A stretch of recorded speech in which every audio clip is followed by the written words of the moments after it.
Perfect. So thank you everyone for coming to our webinar. My name is Mallory Bruinsma, and I'm a consulting librarian at Peace Library System. And I'm thrilled to introduce our two presenters here today. So first, I'd like to introduce Darren Sherk. He is a volunteer for technical search and rescue in Grande, Prairie, Alberta. He has been with the team for 6 years and currently serves as the vice president. He is the team lead for Swiftwater Tech, one of the team instructors, and the search and rescue prevention and education coordinator. He volunteers with the Alberta Hunter Education Instructors Association and is an instructor for them as well. He has been a part of the Alberta Hunter Education Instructors Association since 2015 and got involved with them when the outdoor education program. He also volunteered for the shutdown. And then we have Sue Berner. She's currently a master trainer with AdventureSmart and has been since the group started in Canada in 2009. Also, for the last 4 years, she has been the Alberta AdventureSmart coordinator. She is one of the founding members of Southeastern Alberta Search and Rescue that was started 22.5 years ago.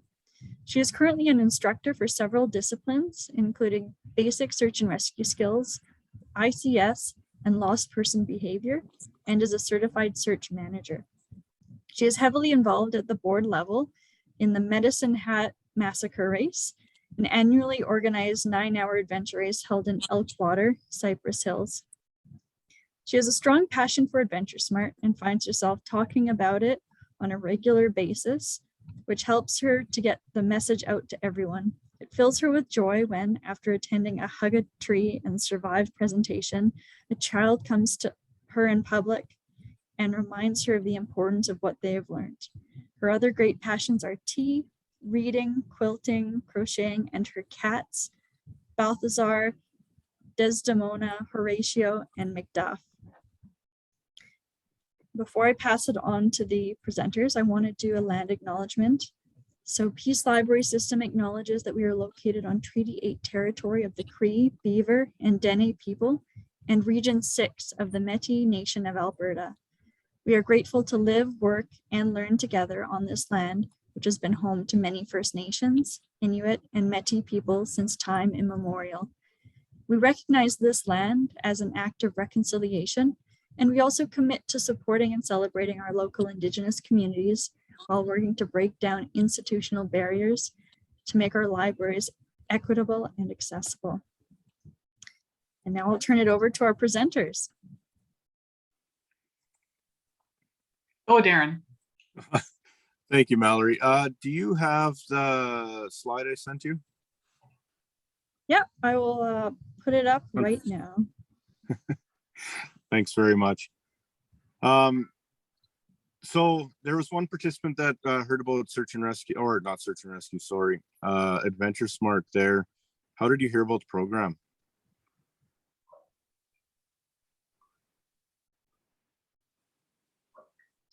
I think that was Corey. Is it Corey? I had heard about it from a patron as well. Yeah, it came across okay. in our Parkland just update as the webinar. So then I had a look at the website and saw what you guys offered and thought that was wonderful. I'd like to book a few sessions for our library. And with us, our library patron offers a forest school in Sexsmith, just north of Grande Prairie, Joanna Ull. And I think she's very familiar with your program. You may even know her. I actually think I went and presented to one of her classes once. Yeah, if I'm remembering the name correctly. Yeah. If you're ever talking to her again, tell her she should join the library board. Yeah. So how I got into AdventureSmart was I was actually volunteering for AHIA, and I was doing outdoor education for kids, getting them into hunter education and teaching a little bit of navigation and survival.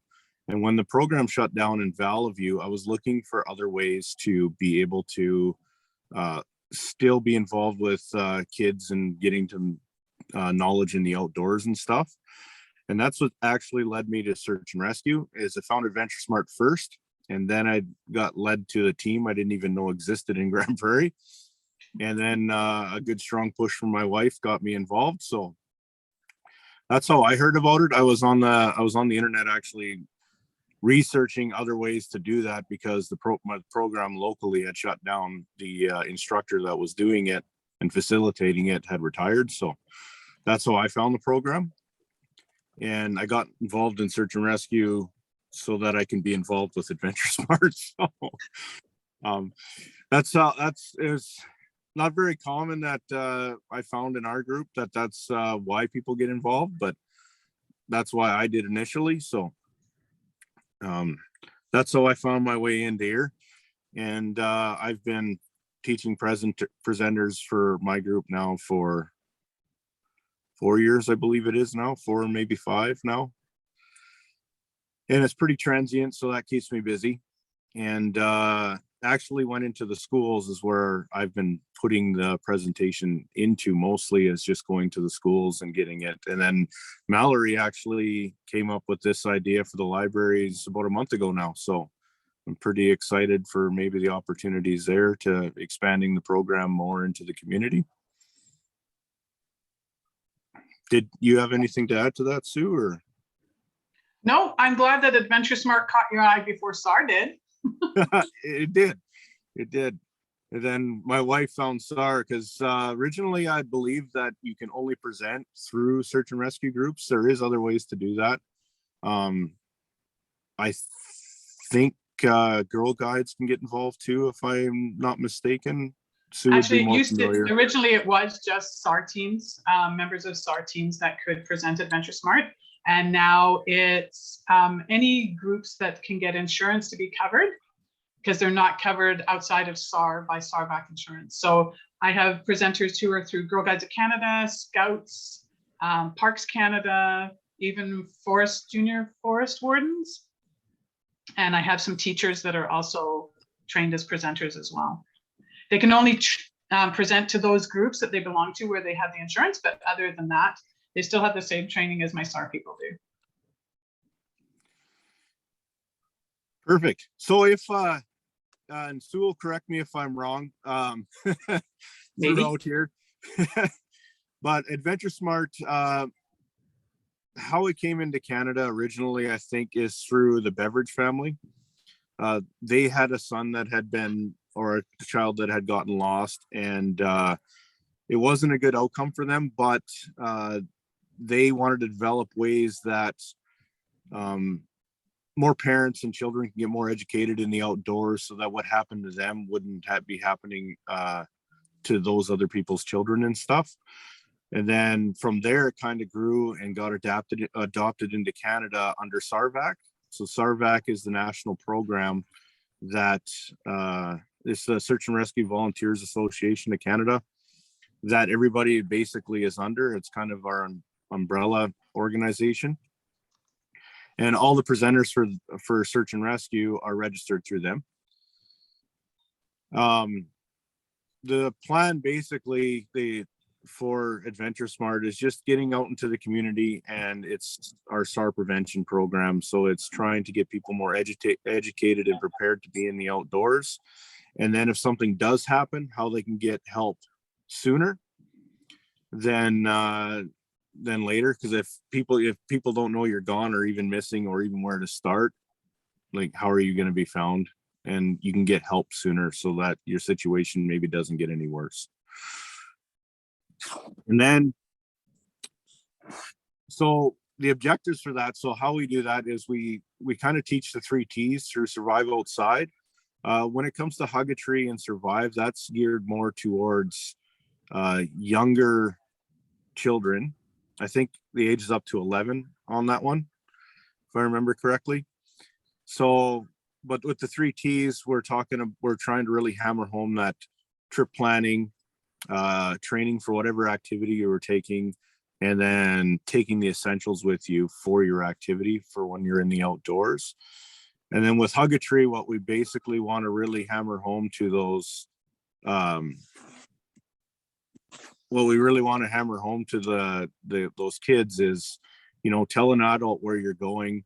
If you're lost, hug a tree and stay put. It's not, when you watch the presentation, it's not really literal that just find a tree and stay there kind of a thing.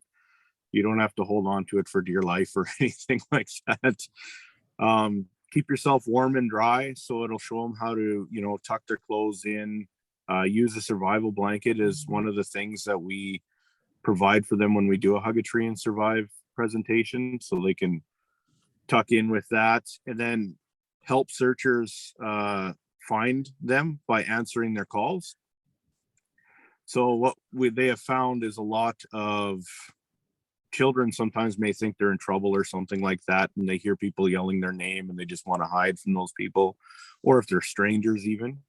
But if people are calling them by name and they're lost, to, you know, answer their call so they can get found sooner, rather than trying to hide from them, or even worse, evade them.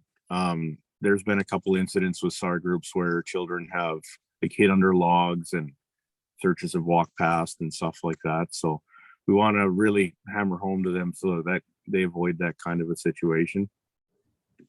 And then what AdventureSmart is trying to do is just really maximize outreach in the community. So as many groups as we can get to and present these things to, really hammer home that being in the outdoors is really fun. Just, you know, train and be prepared for whatever you're doing. And then if you go on to, oh, you're on goals already. You're ahead of me already, Mallory. Perfect. Sorry. I know, that's awesome. So some of the goals for the presentations are to, you know, help people make better, more informed decisions when they are going in the outdoors. So here, maybe some ideas of how you can be prepared a little bit better. When we're doing some of our presentations, especially if we get to do it outside and we're doing a survival outside, we can do some side activities like build shelters and some things like that. There's some survival knots that are really good that we like to do with TSAR with children and stuff, and making ridge lines to help with their shelters and everything. And then how to mitigate your risk. So trip planning really helps with that, and training as well. But with the trip plan, you leave it with a responsible adult, where you're going, you know, what kind of equipment do you have with you, which really helps searchers so they know how prepared you are and how soon we need to get to you, or how quickly we need to get to you if you're less prepared and a weather system has come in and stuff like that. It gives, the more knowledge we have, the more urgent we know how more urgent that call is or not. And then changing people's behavior by being more informed when they're going outdoors. You know, like drinking and quadding is not a good idea. You gotta be amazed how many children have told me, you know, they like snowmobiling or quadding, and, you know, well, what do you bring with you? And it's, well, we bring beer. Okay. Maybe don't do that, or tell your father not to do that, or your mother, or whoever is going out with you and stuff, you know, for many reasons, and safety is one of them. So the next slide there.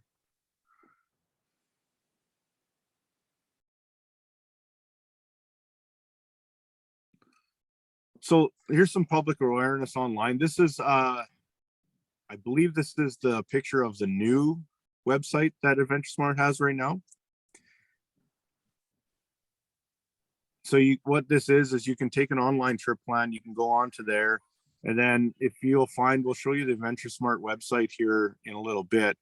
You'll find you can go on, and there's a lot of drop tabs with activities, different activities that can give you information on things that you can be more aware of when you're going those activities, and some suggestions for some essentials and stuff like that.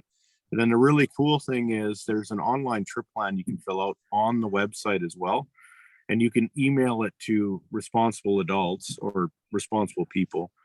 And there's also an app that people can download onto their phone to do that. And it's just a quick, you fill out a trip plan. I'm going to, a good spot in our area is Lost Lake that people like to walk out to. I'm going at this time. I have this stuff with me. Here's who's with me. Here's the route I'm taking. And this is when I'm going to be back.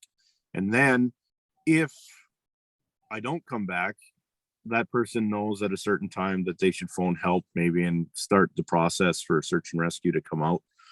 and come looking for me. Can I add something right here, Darren, about the trip plan app? Absolutely.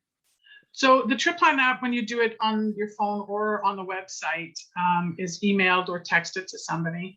And you do put in we call it in SAR, a drop dead time. So a time that if I'm not back and completed this trip plan by this time, then please contact my people. It is instant. I have done it as a test when it was first brought out, and I put 4:30 as my time. I knew I'd be back in town about that time. I was literally sitting in a parking lot in my vehicle, picked up my phone, and it was 4:30 and 3.5 split seconds, I'm sure. And already one of my people I had sent it to was texting me and saying, hey, are you okay? I just got notification that you're late, you're overdue. So it is instant, it happens. It sends them a text, it can send them an email. And then if you change things up and decide, oh, okay, I'm running late, I'm not going to be home by 4:30, you can actually go in and change your trip plan times, and it will send them a new notification letting them know that you've changed it. And then if you're late again, then they'll send it to you. But you have to finish it in order for it to not freak everybody out at the time that you've put in there.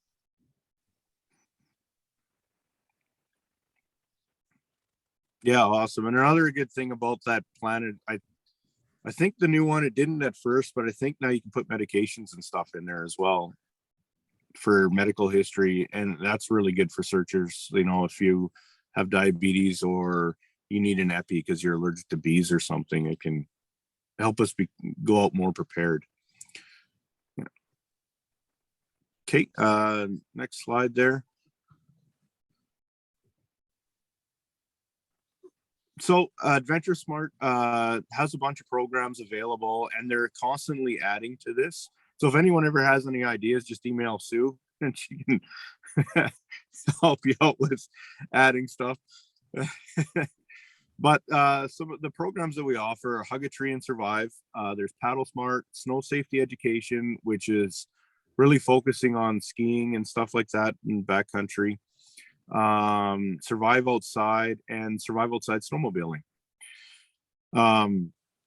They all have the common look and feel. The presentations they all pretty much look the same.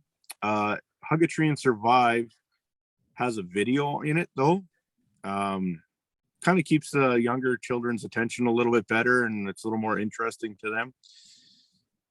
And then and it can also, the programs can be targeted to key areas of need. So like the Survival Outside Snowmobiling, for instance, if you're in a mountainous area where there's a lot of people snowmobiling in the backcountry, that's a really good program for, you know, here's some of the things that maybe you should be looking to have with you that you might not have thought about.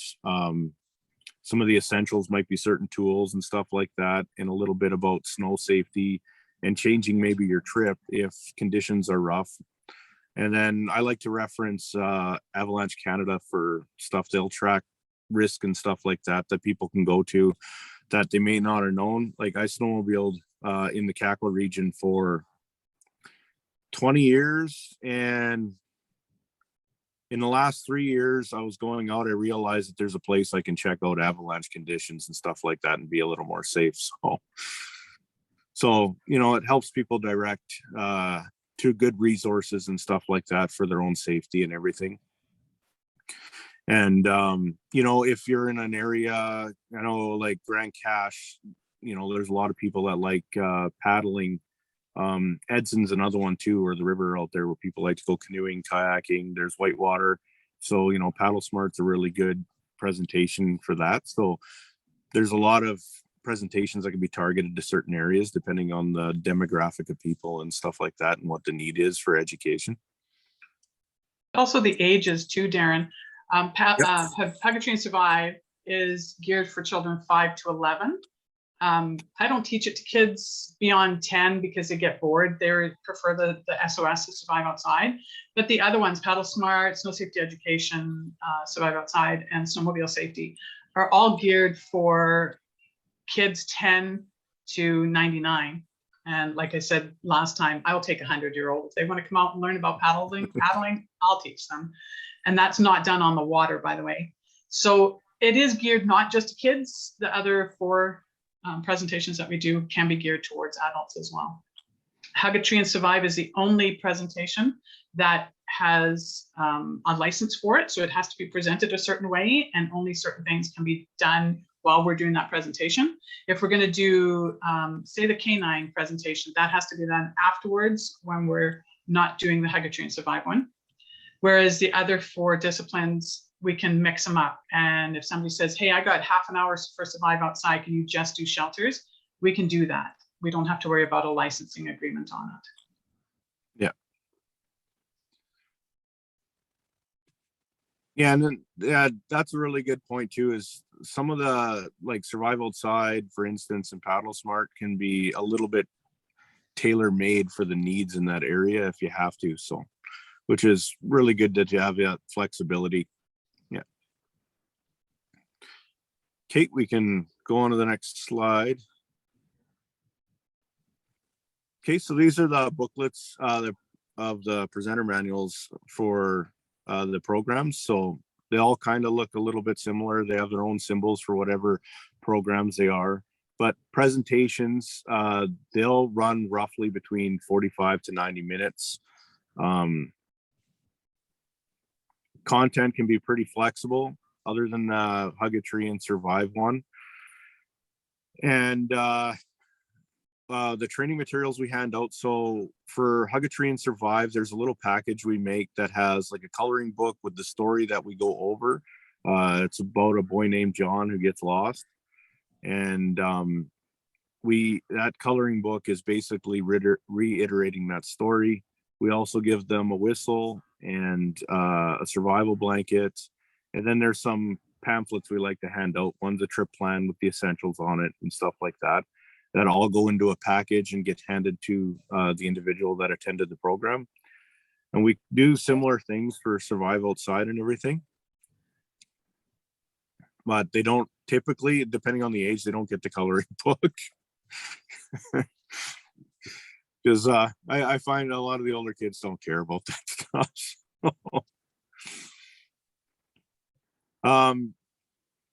Yeah, other than that, some of the activities we do, we can, especially if you have an outdoor area available, PaddleSmart has like a fake canoe you can do, and you can get people to put the essentials you need with you in the canoe and packing it correctly and that kind of stuff. TSAR, my group really likes to do the shelter building activities. With the older groups, we've done firecraft, survival knots. With cadets, we've gone out and we've done more SAR stuff with them. So tracking, different types of searches, that kind of stuff. So it all depends really on what the group wants. We can pretty much provide it for them. So did you have anything to add for that, Sue, or?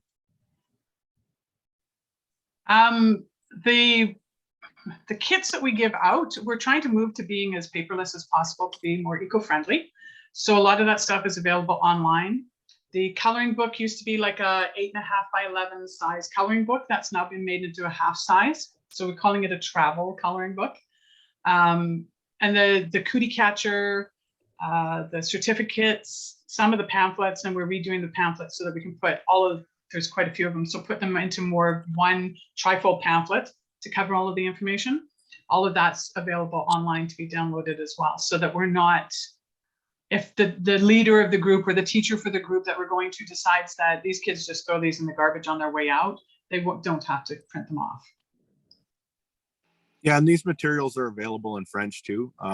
Yes. Even if you want like the coloring book and stuff like that, and the cootie catcher and all that, you can, if we know that it's going to be French or whatever, you can have those. We can order those in that language and provide them that way too. Yeah. And we are getting some translated. Saskatchewan right now is working on getting 3 Indigenous languages, getting stuff translated into 3 so far Indigenous languages. They have 3 more on the back burner waiting to go. Alberta is looking at doing something like this if a grant comes through for us as well, and so is BC. So hopefully pretty soon we'll have more than just English and French. Awesome. Okay, I think we can go on to the next slide there. And so here's an example of some of the materials that they can get. There is certificates we can print off and fill out. Sometimes we like to just sign them off and then hand them off to like the teacher, for example, and everything like that. The first time I did it, I just did it all myself for 300 students at Montrose, and it cramped my hand. So now I just gave it to the individual teachers that they all went through the program, signed it and stuff like that. But this is an example of some of the stuff that we can provide too. Yeah. And then this is the example of the coloring book and John's story right there. And he's all cuddled up in his survival blanket with some vegetation there between himself and the ground to keep himself warm. And then there is a sticker that also comes with the Hug a Tree and Survive package. And then the cootie catcher there with some good information for kids and stuff that they can look at. Actually, that's a picture of the old tattoo, and we are no longer doing those. The one on the bottom? Yes, they were tattoos. Oh, okay. And we used to give them out. We had to ask for parental permission, of course, but they are no longer doing those. Okay, sorry about that, my mistake. Kate, we can go down to yeah, so this, like I talked about a little bit earlier there's the 3 T's right there that we like to really hammer home with most of the programming is your trip planning, training, for whatever you are heading out for. So, paddle sports have a lot of training, snowmobile does as well. Small communities, rural communities around Grande Prairie, we do a lot of people that do hunting and stuff. There's hunter education training and stuff and safety that you can take. And then there's different essentials for each activity that we really like to make sure that people are taking with them so they're as prepared as they can be. And we'll discuss different options and stuff like that during the presentations and benefits and some things that are not benefits. It's really good to know the limits of your equipment and what they can do. So like, for instance, jet boils, they don't work at -40 very good. So if you plan on cooking your meal on a jet boil and it's -40 out, it might not work for you. You should make a new plan, kind of a thing. Sandwiches. Yeah. Okay, we can go on to the next one there. So some of the things that go into a trip plan, for instance, is your designation, any relevant information. So this includes what you have with you, your equipment, identifying characteristics. So, what color clothing you're wearing is really good too. Medical information is really good. And your planned return date and emergency contacts. So really it's 911 for us around here. We say at least put that on there. So if, hey, Darren didn't show back up at home at 7 o'clock when he did, and it's now 9 and we still can't get a hold of him, to start the process for search and rescue is 911. Yeah.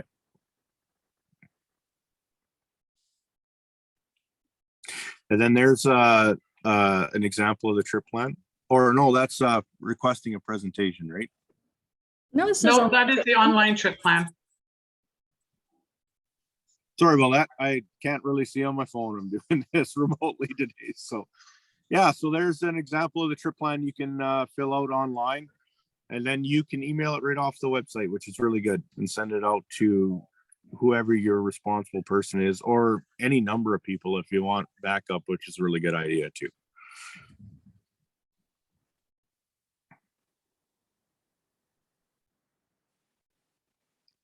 Now, I really like that. Leave it with a responsible person when you're doing your trip planning, because if your wife doesn't maybe want you to ever come home, she might not ask for help. But it used to say, if I remember correctly, leave it with an adult is what we used to tell people, but it's always leave it with a responsible person, because obviously not everyone is responsible. So if And then also adjust your plan based on your danger scale there. So, you know, bad weather today, maybe adjust the day, let the person know who has your trip plan that, hey, I'm not doing this today. I'm going to do it another day. I'll let you know the different times. If you can't change your trip plan with somebody, for instance, or if you get out there and something does changes, you know, leave a note on your vehicle that something has changed so that when searchers come out and find your vehicle, which is your starting point, we can go, oh, okay, you know, they changed their plan. And that was a way of them letting people know that they're not going to be where we thought they were. Here's the new plan kind of a thing, which is really good. And then this trip planning, for instance, is from Survive Outside Snowmobile. So no limitations of your machine and yourself. Where you can go, is the snow too deep, too much powder? If I drop off this hill here, am I going to be able to get back out? So having that knowledge is really good, and we try to hammer that home in that presentation.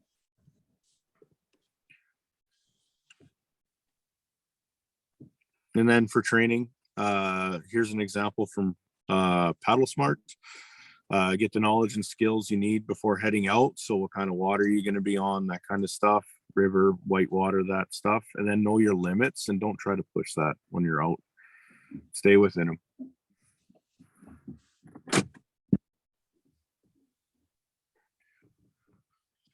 So there's another example of PaddleSmart there. So there's different kinds of strokes people can figure out. Navigation, depending on the body of water you're on. Buddy rescues in a canoe or kayak is really good too. How to self-rescue yourself. So there's lots of stuff you can do for training in PaddleSmart. PaddleSmart's actually a really good program. We've done it with the junior forest wardens a number of times, and it's full of stuff that is really good for people. Instead of just buying a canoe and going out on the water, maybe there's some stuff. Hold up a minute. Maybe there's some stuff you should get out and learn, find a mentor. And then there's programs out there. Actually, if you go on the internet, you can go through and practice some stuff in safe water and everything. So.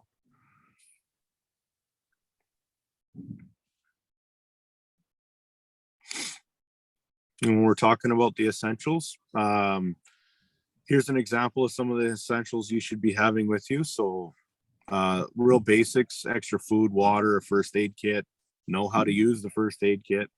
So some extra training for the outdoors, maybe take a first aid course.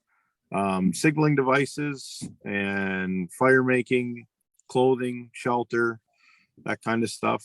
We talk about all that through the program and some benefits of different things and equipment that people like to use and stuff. We also do some pack demonstrations as well with the older kids, because they think it's really cool, some of them, to carry our 40-pound packs around for a little bit. We see who can last the longest, and then to see what kinds of things we have in it. Yeah, and then just this one here is just talking about taking the essentials for where you're out. So if you're out on the ice and stuff, one thing I've been talking about when we talk about, there's a lot of families around my area that like to go ice fishing. Does anyone wear a flotation device while they're out on the ice? And nobody ever does, which is a good idea. They actually make ice fishing clothing now that are flotation devices. So, and if anything ever happens and you go through the ice, it could save your life.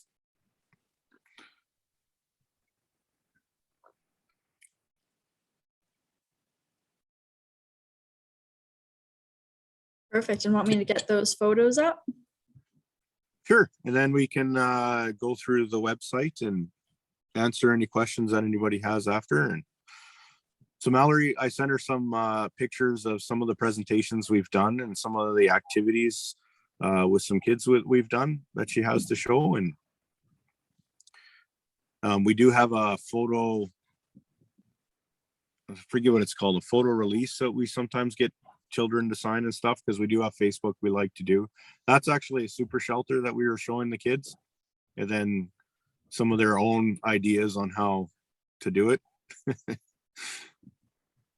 Sometimes I think if I get lost, I want to be with a bunch of teenagers. They make the coolest shelters.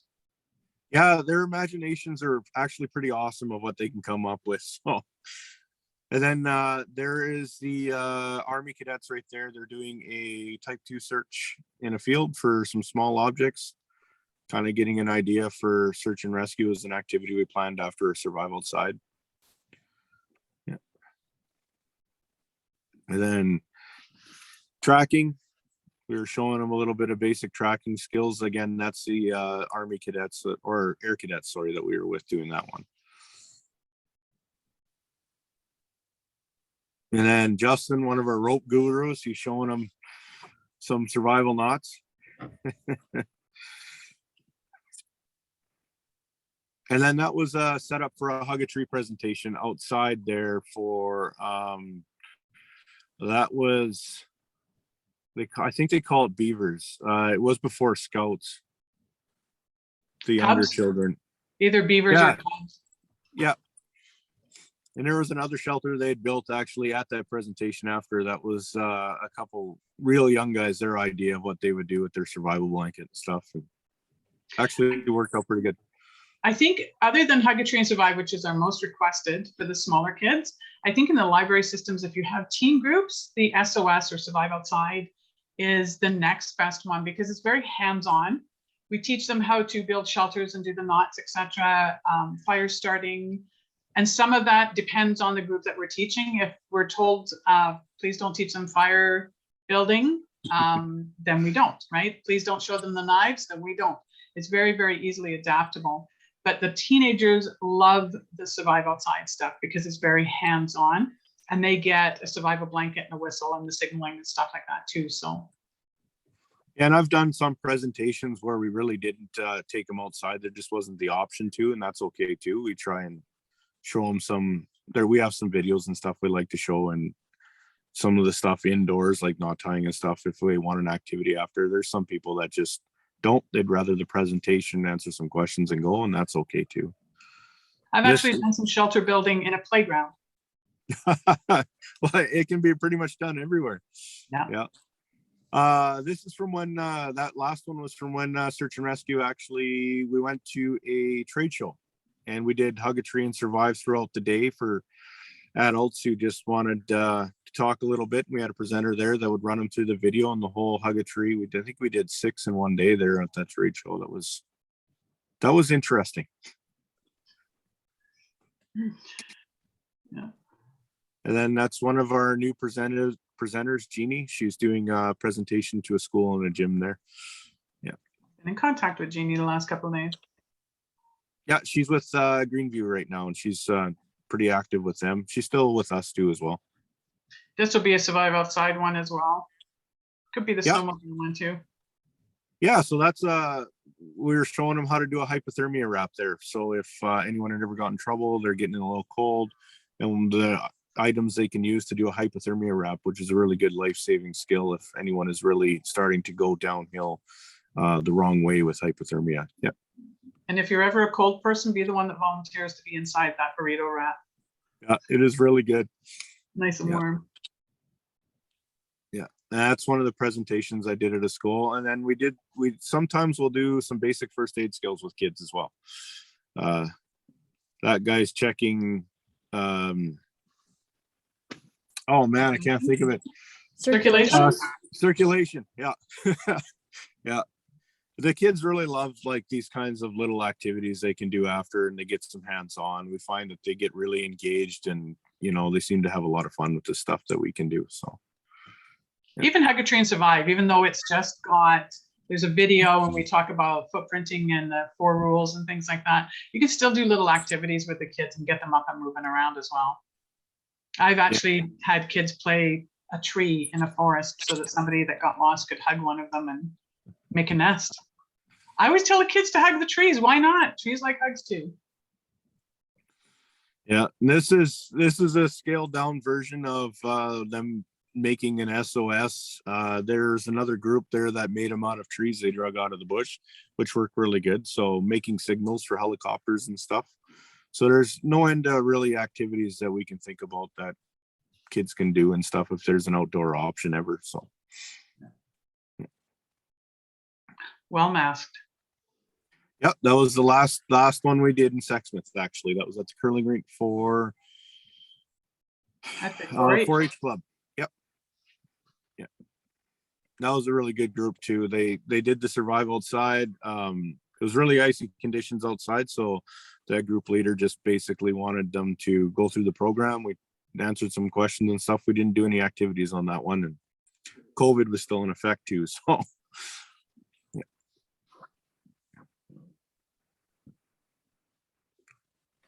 So let's get this website going. Does anybody have any questions yet? Actually, I noticed that when he was checking circulation in toes, that the child looked rather young. How young will you take in the Hug a Tree program? 5. 5? Yeah. Thank you. 5 to 10. I know the program says 5 to 11, but if you don't have food involved by the time they're 11, they don't want anything to do with the program. So for the younger kids, we go 5 to 10-year-olds, and we always take things like power bars or nutrition bars with us. My group does anyway, when we do survive outside and snow safety and things, so that we can keep the teenagers engaged, and we just have them cut up into small portions. And if they want to help themselves to a piece to see what we carry in our packs, some of us, then we've got them engaged because they know there's food coming. We know about teenagers. do you want to walk them through the website there, Sue? And then I'll, for requesting a presenter. So any presentations that you guys want to request, those requests are actually going to go right to Sue anyways. And then she will find you a presenter in your area, which is really efficient, I find. I don't have to work as hard sometimes. Yeah, I scaled it down. Before COVID, I had 300 presenters in the province of Alberta, and now we're down to 79. So, so the AdventureSmart website is www.adventuresmart.ca. It's pretty easy to negotiate now. The old one was a little bit, I'm not techno savvy, so very, very frustrating. So if you go to the site, this is what you'll be greeted with. And if you go to the 3 bars at the top, Mallory, on the right-hand side, I have to forgive my English skills tonight. They're lacking. It's possible that this is covering it up here. Let me move this. There we go. Now I can see it. There you go. Sorry. Perfect. Yeah. So when it loads. Do you want me to click on? Or is it Oh, I not can't. Oh, I'm not seeing what I need to see. There we go, on the other side. So if you click on programs, and then just click Hug a Tree and Survive, let's say.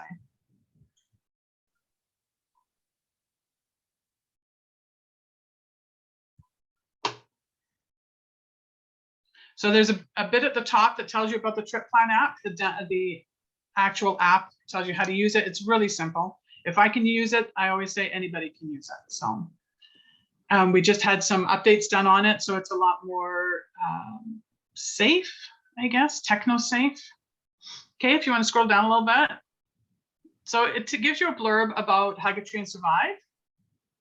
And then down further, I believe, is where you're actually seeing a different website than what I see when I click on, because I'm the provincial coordinator. It tells you the Hug a Tree and Survive rules, which I did put in the chat. There's a quiz at the end, just so you know. A little bit about the presentation. It does say in there 5 to 11-year-olds. We do ask, because we have insurance through SARVAC, we do tell people that we'll come in, we're usually in 2s, or we should be at least in 2 people doing this, whether it's an AdventureSmart trained person and another SAR person, or 2 AdventureSmart people. We tell that the teachers or whoever the adults are for that group have to stay in the room with us, because if you leave, we're going to follow you. That's just our rules. Okay, let's go down a little bit more. And here's where you can request a presentation. So you click on the request a presentation.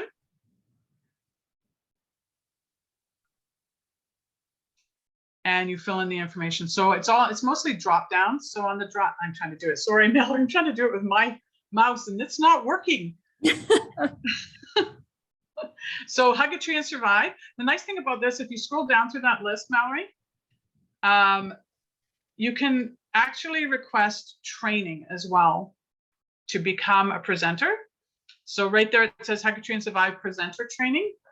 That also comes to me for the province of Alberta, and I will put you in touch with a presenter trainer that is close to you or as close as possible. You can also do Survive Outside presenter training, snow safety education, all of them, the whole 5 disciplines.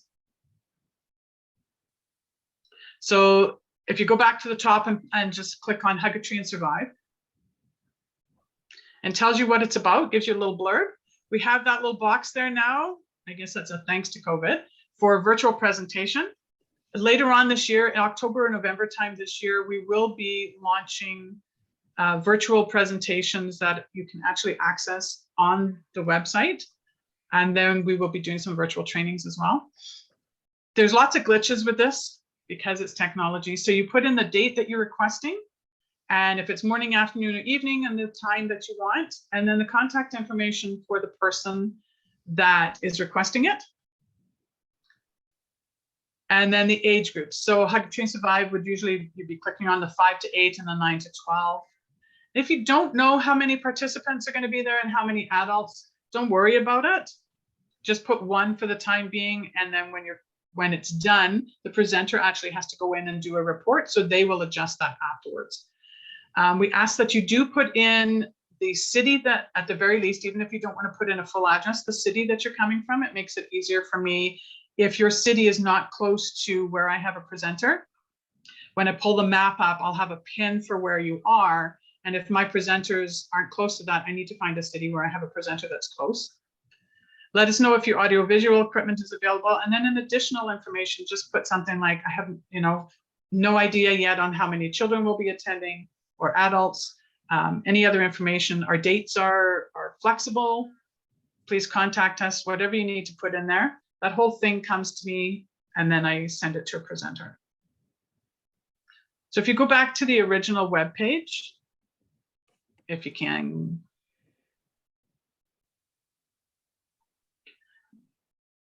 There's lots of things on there that help you. There's lots of tips and tricks. There's information about the Trip Plan app. There's information about the 3 T's, Trip Plan, Train, and Take the Essentials.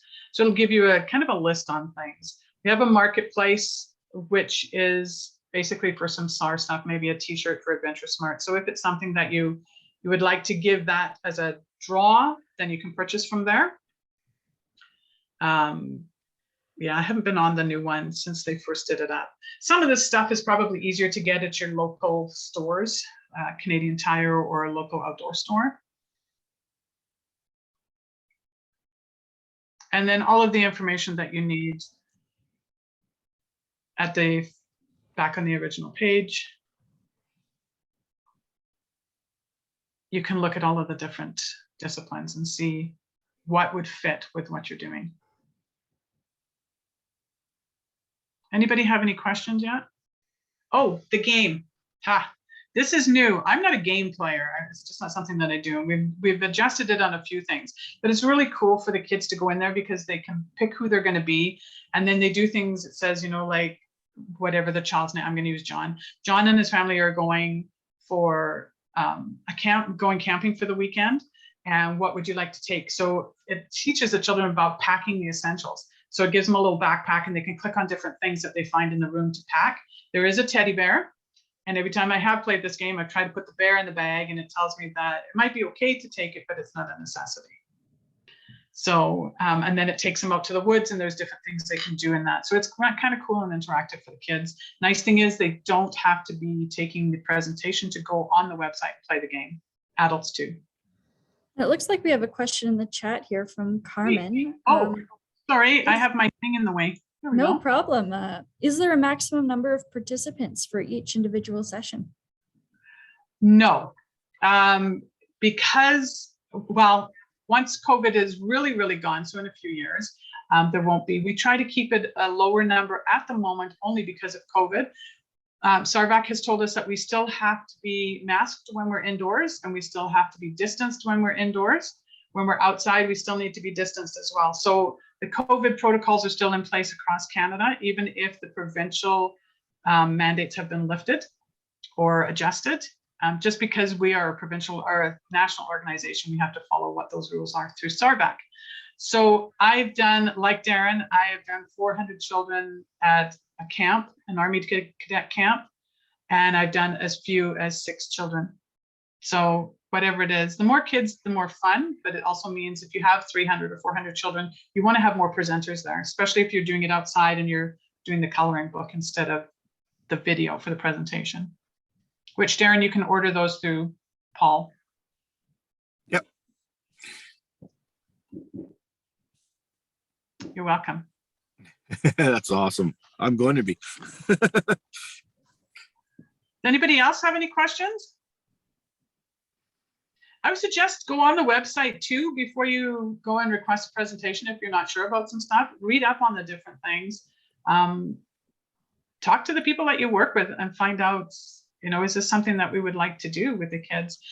The presentations are done during the day, during the week, in the evenings, on the weekends, even holidays, we've been known to do them. It depends on the team that's closest to you, whether they have people who can do during the week. We go into the schools, we go into the groups for the children, like guiding and scouting, 4-H, all of that kind of stuff. So it's nice I'm retired, so I can go anytime I want. And my job when I was working was pretty flexible, so I would book a day off and go and do it too. If not, there's virtual presentations that can be done with teammates from different teams during the week. If the presentation or presenters from the team nearest to you cannot do it during the week. Any questions? Any more questions? Don't be shy.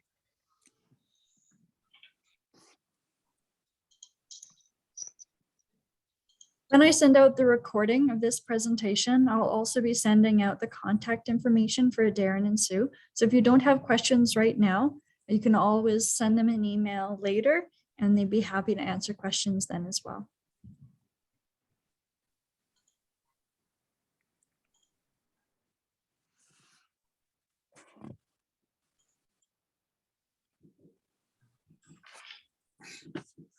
There is a way to, there's a contact us button on there. Right now it goes straight to national. Our national coordinator is Paul French. He is down in Newfoundland. So if you email him in the afternoon, you probably won't get an email back to the next day because it's nighttime for him. But they are working on now putting in a contact us, and you can pick the province and it'll come straight to me then instead. Lots of things that are being worked on because this is all a brand new website within the last year. So still working out the glitches. And if anybody would like to become a presenter, then you can request that under request presentation. And then you would be able to do it through the library systems. We would need to have proof that you are covered for insurance for it because it's not covered through SARVAC if it's not through a SAR team.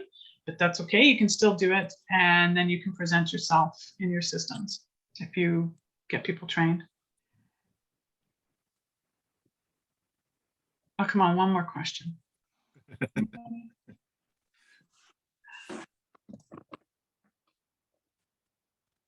And feel free to unmute and ask your questions as well. Yes. What was the last quilt that you completed? The last pardon? Quilt that you completed. My last quilt was, what was it? I'm working on a baby one. I'm about to be a Nana for the first time, but my last one was my daughter and son-in-law's wedding quilt. And I was able to do handwritten squares from family and friends, including from my mom who had passed away a few years ago. I was able to take some cards that she'd given my daughter and photocopy things and then write it on the quilt in my mom's writing. So.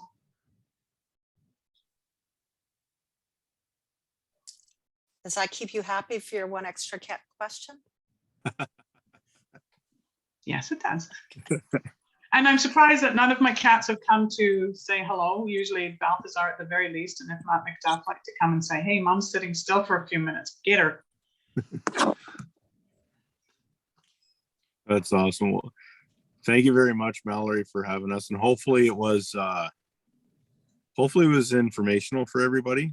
And if you can think of questions after too, the website does have a frequently asked questions and stuff, or just contact us directly. I have no problem answering questions at all.